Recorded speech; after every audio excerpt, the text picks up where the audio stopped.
नमस्कार दोस्तों, भारत एक सोच देख रहे हैं आप। दोस्तों, उत्तर प्रदेश में हो क्या रहा है? आखिर क्यों केशव प्रसाद मौर्य कैबिनेट की बैठक से बार बार नदारद दिखाई दे रहे हैं? इसके पीछे की वजह क्या है? आखिर सवाल पूछ रहे हैं लोग कि आखिर खिचड़ी क्या पक रही है? क्यों केशव मौर्य दिल्ली में डेरा जमाए हुए हैं? एक बार फिर से कैबिनेट की बैठक हुई है और इस बैठक से केशव प्रसाद मौर्य नदारद रहे हैं। खबर यह निकल कर आई है दोस्तों कि केशव प्रसाद मौर्य दिल्ली में बैठे हुए हैं, दिल्ली में जमे हुए हैं। तो इसके पीछे की वजह क्या है वो समझने की हम आप कोशिश करेंगे, आपके सामने रखने की कोशिश करेंगे।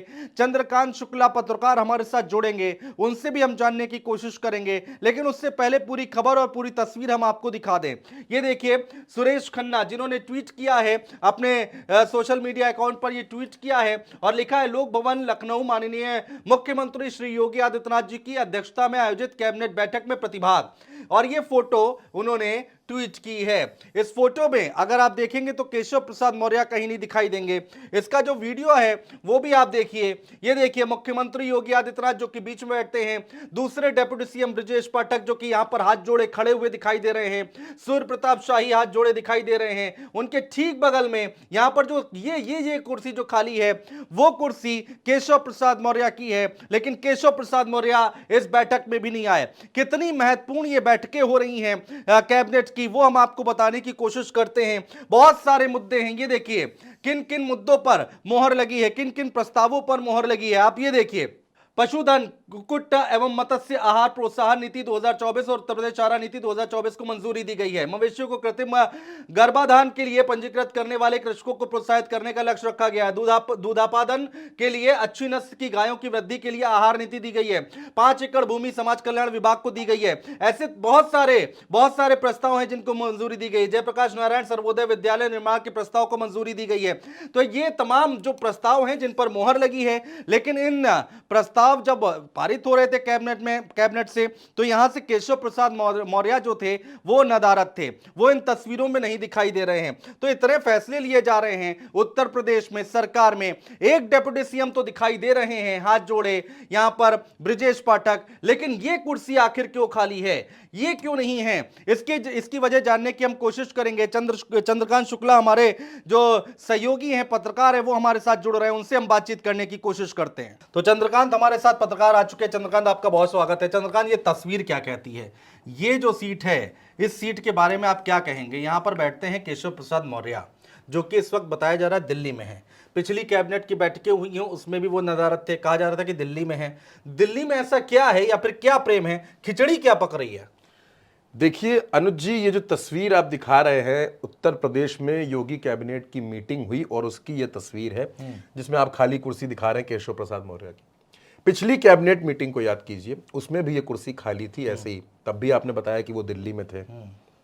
इसके पहले चुनाव जब परिणाम आया 4 जून को, उसके बाद आपको याद होगा योगी आदित्यनाथ ने आनंद फानन में कई विभागों की मीटिंग्स बुलाई, कई अधिकारियों के साथ, मंत्रियों के साथ वो बैठे, उसमें भी केशव प्रसाद मौर्य गायब थे। यानी मोटे तौर पर अगर आप देखेंगे, पिछले 1 महीने से उत्तर प्रदेश की राजनीति से केशव मौर्य गायब है। बीच में लखनऊ आए और बीच में जब प्रधानमंत्री वाराणसी पहुंचे तो उस जगह वो नजर आए, लेकिन यहां वो नजर नहीं आ रहे। कुल मिला के आप कह रहे हैं कि 4 जून के बाद से 4 जून के बाद से 4 जून के बाद से आज आप देख रहे हैं 2 जुलाई, लगभग 1 महीना हो गया है और लगातार केशव प्रसाद मौर्य गायब है। अच्छा, ऐसा नहीं कि वो सिर्फ कैबिनेट की मीटिंग से गायब हो रहे हैं, उत्तर प्रदेश से ही वो गायब है। वो लगातार दिल्ली में है, बीच में आते हैं, फिर दिल्ली चले जाते हैं, वाराणसी गए थे। देखिए, केशव प्रसाद मौर्य को लेकर कई तरह की बातें हो रही हैं, लेकिन उससे पहले एक अहम खबर जो शायद मीडिया में गायब है, जितिन प्रसाद ने इस्तीफा दिया पीडब्ल्यूडी मंत्री पद से। लगभग 20-25 दिन हो गए इस्तीफा दिए हुए। आज तक उस विभाग का मंत्री कौन है जनता को नहीं पता चला। महत्वपूर्ण विभाग है पीडब्ल्यूडी विभाग किसी भी राज्य के लिए, लेकिन वो खाली पड़ा है। ठीक बात है। अब कहा यह जा रहा है कि लड़ाई उस पर भी मची पड़ी है कि उसका मंत्री कौन होगा। खैर, केशव प्रसाद मौर्य पीडब्ल्यूडी विभाग के लिए लड़ाई लड़ेंगे, समझ में आता है, हो सकता है ऐसी लड़ाई हो। लेकिन केशव प्रसाद मौर्य अब संगठन से कुछ बड़ा चाहते हैं। अब वो भाजपा से बड़ा आश्वासन चाहते हैं। इसमें मैं आपको एक खबर और बताऊंगा, वो भी बड़ी दिलचस्प है।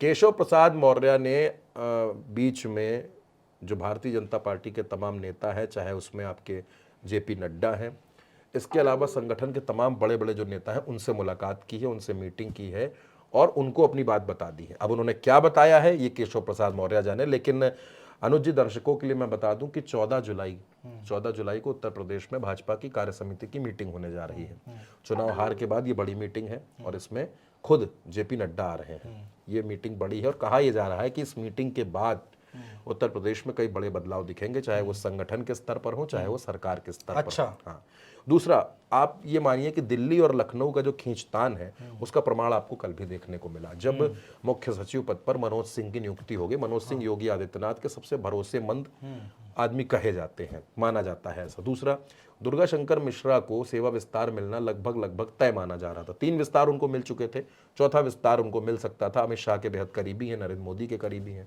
लेकिन उसमें एक नियम है। नियम उसमें ये होता है कि जब किसी मुख्य सचिव को या बड़े अधिकारी को सेवा विस्तार दिया जाता है तो राज्य सरकार उसके लिए चिट्ठी लिखकर अनुमोदन के लिए केंद्र को भेजती है। वो चिट्ठी राज्य की तरफ से नहीं भेजी गई। अच्छा। दुर्गा शंकर मिश्रा दिल्ली में डेरा डाले बैठे रहे कि उनको सेवा विस्तार मिल जाए, लेकिन वो सेवा विस्तार उनको नहीं मिला। और मनोज सिंह, जिनके पास कई विभाग, और सिर्फ मनोज सिंह मुख्य सचिव नहीं है, मुख्य सचिव तो बन गए हैं, इसके साथ साथ उनको उत्तर प्रदेश का रेजिडेंट कमिश्नर भी बनाया गया। कई अहम जिम्मेदारियां उनके पास रहेंगी।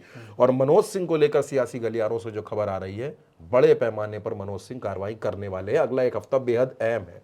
और जब समय इतना नाजुक है, इतना अहम है, कई विभागों में मनोज सिंह कैंची चलाने वाले हैं, तब केशव प्रसाद मौर्य दिल्ली में है, गायब है। ब्रजेश पाठक तो खड़े आपको नजर आ रहे हैं, तमाम मंत्री आपको इसमें नजर आ रहे हैं, ओम प्रकाश राजभर भी नजर आ रहे हैं, सब नजर, स्वतंत्र देव खड़े हैं, प्रदेश अध्यक्ष के लिए नंबर 1 पे नाम चल रहा है। लेकिन आप देखिए केशव प्रसाद, ये कुर्सी जो ऐसी हो गई है, ये खाली है। योगी आदित्यनाथ की तरफ का जो बायां पक्ष है, यानी ब्रजेश पाठक, वो तो ठीक है, वो तो संतुलन बना हुआ है, लेकिन केशव प्रसाद मौर्य से जो तनातनी है, अब वो खुल के सामने आ गई है। क्योंकि देखिए, कैबिनेट मीटिंग बहुत बड़ी बात होती है ना। केशव प्रसाद मौर्य अपने क्षेत्र में है कि वो कौशाम्बी में हो, कहीं फूलपुर में ठीक हो, बात है, ना वो वहां पर है, ना कोई कार्यक्रम ऐसा लगा हो, ना कोई कार्यक्रम, ना कोई चुनाव है, हाँ। ना कोई चुनाव है कहीं पर कि वो रैली करने गए हो। और आप देखिए उत्तर प्रदेश क्यों अहम है, सिर्फ कैबिनेट मीटिंग तक इसको मत देखिए। 10 विधानसभा सीटों पर उपचुनाव होना है। बिल्कुल बिल्कुल। विधान परिषद की एक सीट पर बहुरन मौर्य के नाम का ऐलान हो गया है, यानी बीजेपी समझ रही कि ओबीसी को साधना पड़ेगा। ऐसे में केशव प्रसाद मौर्य नाराज हो रहे हैं, तो ये बड़ी बात। सुरेश खन्ना जी को प्रभारी बना दिया गया है। बिल्कुल, सुरेश खन्ना को कानपुर भेजा गया सीसामऊ में प्रभारी बना करके, यानी बीजेपी ने अपनी तैयारियां शुरू कर दी है। 16 मंत्रियों की टीम लगाई गई है। इन फैसलों में, मेरा ये कहने का मतलब है, इन फैसलों में केशव मौर्य का होना बहुत, मतलब कहा जा सकता है डिप्टी सीएम है ना, कोई ऐसे कोई छोटे मोटे नेता तो है नहीं।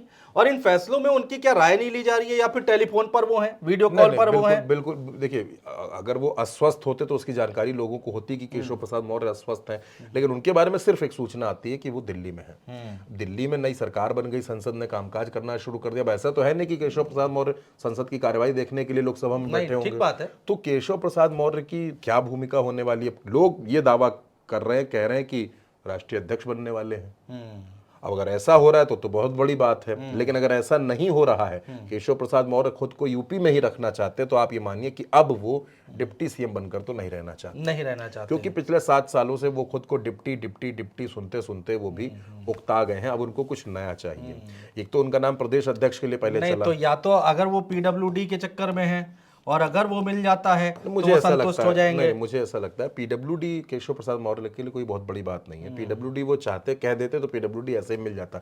लेकिन जो तनातनी दिल्ली लखनऊ की है, उसमें अब एक विभाग देना भी योगी आदित्यनाथ, क्योंकि अपने मन से फैसले ले रहे, तो पीडब्ल्यूडी देने में भी जाहिर सी बात है कि योगी आदित्यनाथ ने नानुकुर कर दिया होगा। तो अभी मतलब मैं ये मान के चलूं कि 14 तारीख के बाद या फिर बहुत जल्दी कुछ बड़ा सुनने को मिलने वाला है। देखिए, बड़ा सुनने को आपको अभी मिलने लगेगा 1 हफ्ते के अंदर, लेकिन बहुत बड़ा अगर सुनना चाहते हैं, बहुत बड़ा ऐलान, तो 14 जुलाई तक का इंतजार करना होगा। ठीक है, तो यानी दर्शकों देखिए, कुछ ना कुछ तो खिचड़ी पक रही है सरकार के अंदर, और अब संगठन के स्तर पर क्या बदलाव होगा, या फिर जो दिल्ली और लखनऊ के बीच में दूरियां बढ़ती जा रही हैं, जैसा कि बता रहे हैं चंद्रकांत, कि उसको लेकर ये तस्वीर दिखाई दे रही है। केशव मौर्य, इतने बड़े बड़े फैसले हो रहे हैं संगठन स्तर पर, सरकार स्तर पर, कैबिनेट बैठक पर, और उसमें अगर वो शामिल नहीं हो रहे हैं, तो जनता तो सवाल पूछेगी कि आखिर चल क्या रहा है। बहुत जल्दी बहुत कुछ साफ हो जाएगा। बहुत शुक्रिया दोस्तों।